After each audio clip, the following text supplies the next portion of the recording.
नमस्कार सबको। हमारे कुंडली की श्रृंखला में आज वैभव पाल जी की कुंडली देख लेंगे। ये हमारे सब्सक्राइबर के बेटे की कुंडली है। देख लेंगे इन कुंडली को। आपको अपनी कुंडली का अध्ययन कराना है, डिटेल्स को शेयर करिए, हम आपकी कुंडली का अध्ययन करते रहेंगे। लाइक करें, फॉलो करें, सब्सक्राइब करें, चैनल को सपोर्ट करते रहें प्लीज़। चलिए वैभव जी की कुंडली देखेंगे। 25 जनवरी 2007 को जन्म इनका हुआ, 8:10 रात को, गोरखपुर में, यूपी में। इनका क्वेश्चन कुछ नहीं है, सामान्य अध्ययन कर लेते हैं कुंडली का।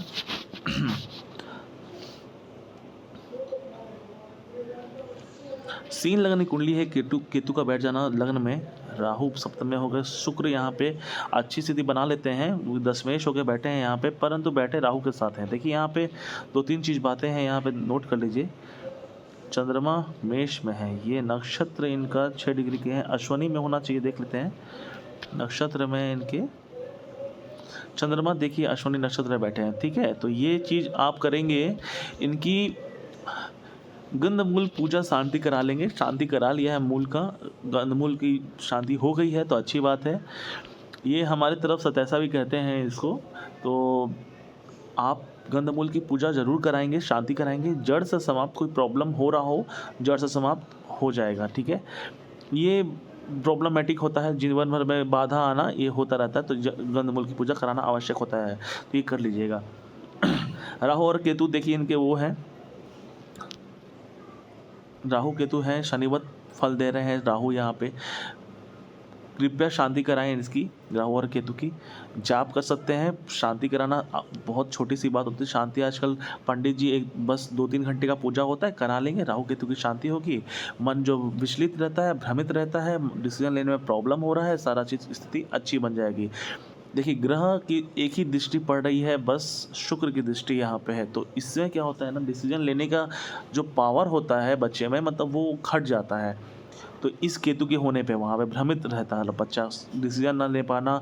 प्लस आपके पंचम में मंगल बैठे हैं, तो यहाँ पे देखिए भाग्यशाली बनाएंगे, पढ़ाई करने में मन कराएंगे, पर कैरेक्टरिस्टिक के हिसाब से मंगल कभी कभी पढ़ाई से उचट कर देते हैं मन को। क्योंकि अब जब 2 क्वेश्चन नहीं बना तो अब पढ़ाई नहीं करने का मन कर रहा है, अब हम नहीं पढ़ेंगे, ये हिसाब करना, किताब करना वाली स्थिति हो जाती है। तो ये चीज़ देखेंगे। तो अब चंद्रमा भाग्य भाव में अच्छा फल देते हैं, खराब नहीं है। उनको है तो 12 भाव के मतलब स्वामी यहाँ है, 12वें भाव के स्वामी हैं यहाँ पे होके, 9वें में बैठे हैं, परंतु अच्छा फल देते हैं। उनको 12वें भाव का दोष नहीं लगेगा, तो ये अच्छा होता है। और देखिए यहाँ पे बुध और सूर्य बैठे हैं, ये आपके बच्चे को सरकारी नौकरी देने पे हेल्प करेगा, परंतु शनि की दृष्टि है, हाँ आपसे थोड़ी संबंध।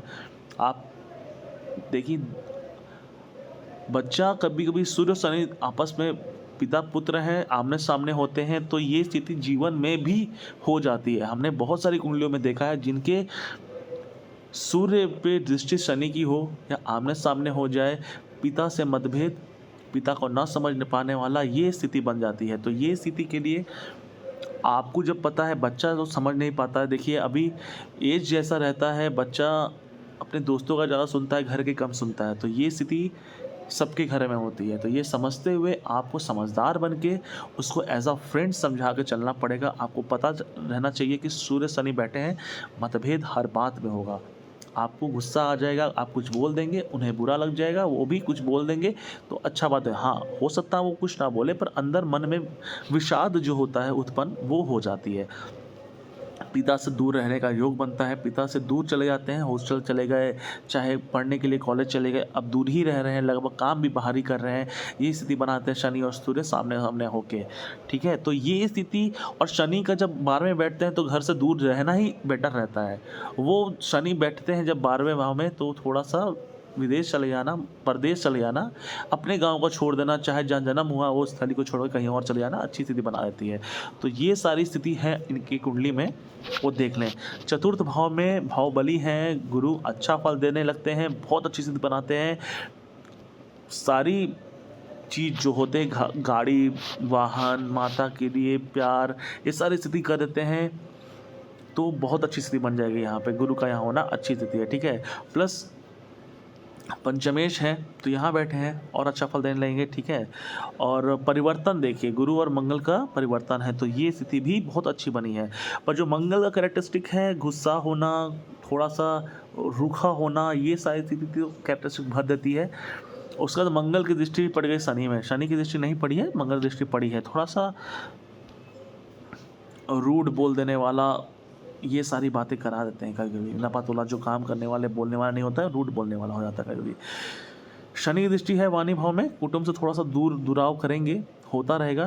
तो ये सारी स्थिति समझ जाइए। पर जब जान गए स्थिति ऐसी है तो उसको सुधार लेना, उसका उपाय कर लेना बेटर रहेगा।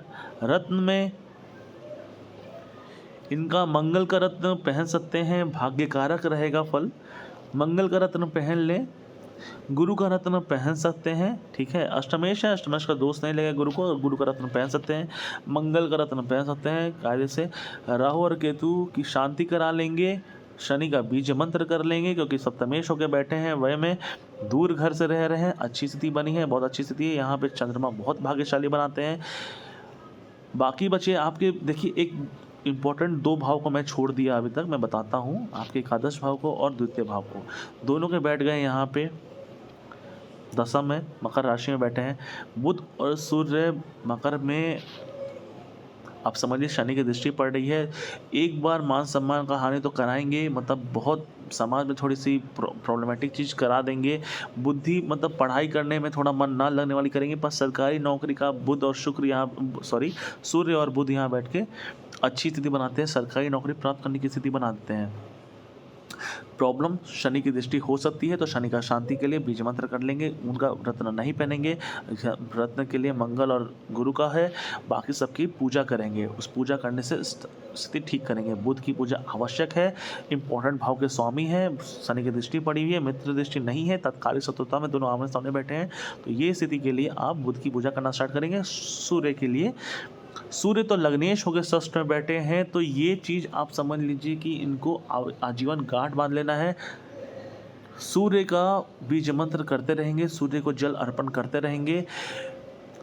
आप यदि गोरखपुर तरफ के हैं तो आप छठ करते होंगे, छठ में इनका मतलब इनका समर्पण, इनका काम करवाना, इनसे मतलब जो भी काम है इनसे करवाना, मतलब सपोर्ट करना, उसमें आपके उस पूरे छठ पूजा में व्रत में इनका एक सपोर्टिव रहना, इनका काम करते रहना, कार्य करते रहना, योगदान देना, मतलब इनका रहेगा तो और अच्छी स्थिति बनाती है, ठीक है। तो सूर्य की पूजा इनको आवश्यक है। लग्न स्ट्रांग है, लग्नेश षष्ठ में बैठे हैं, बस वो थोड़ा सा प्रॉब्लमेटिक है। बस यहाँ पे सरकारी नौकरी लग रही है, इनकी जोक बन रहा है, लग रही है मतलब जो अब प्राप्त करने के लिए प्रयत्न करना पड़ता है, प्रयत्न इनका सही रहेगा तो इनको मिल सकता है। प्रयत्न के लिए अब शुक्र यहाँ पे बैठे हैं, पराक्रमेश बन के बैठे हैं, यहाँ पे दशमेश भी हैं, दोनों बैठे हैं। शुक्र बैठे हैं राहु और केतु के साथ, राहु साथ में बैठे हैं, केतु की दृष्टि पड़ रही है, शुक्र को स्ट्रॉन्ग करेंगे तो और अच्छी स्थिति बनेगी। तो आपको मैंने कुंडली का अध्ययन आपकी कर दिया, जो क्वेश्चन थे उसका आंसर्स मिल गए होंगे और जो स्थिति बनी है सारी एक एक चीज़ एक्सप्लेन कर दिया।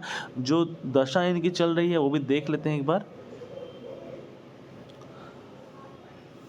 अभी शुक्र की दशा चल रही है, अच्छी स्थिति है इसमें। आप तो बच्चा तो अभी छोटा है तो अभी फिर आप समझ लीजिए, अब लग्नेश की देखिए दृष्टि आएगी, अब 30 के बाद जो लग्नेश की दशा चलेगी इनको बहुत कुछ प्राप्त करने का योग बना देगी। तो आप तैयार रहें, जो पूजा पाठ बोला है अच्छे फल लाने के लिए करते रहने दीजिए। आप कर सकते हैं, माता कर सकती है इनके बदले, कोई और शुभचिंतक को कर सकता है इनके बदले, हाँ पंडित जी से करा सकते हैं, आप मंदिर में करवा लीजिए और अच्छी स्थिति बन जाएगी। तो आपकी कुंडली का अध्ययन हमने कर दिया, और किसी को अपनी कुंडली का अध्ययन कराना है डिटेल्स शेयर करिएगा, आपकी कुंडली का अध्ययन कर दिया जाएगा। धन्यवाद।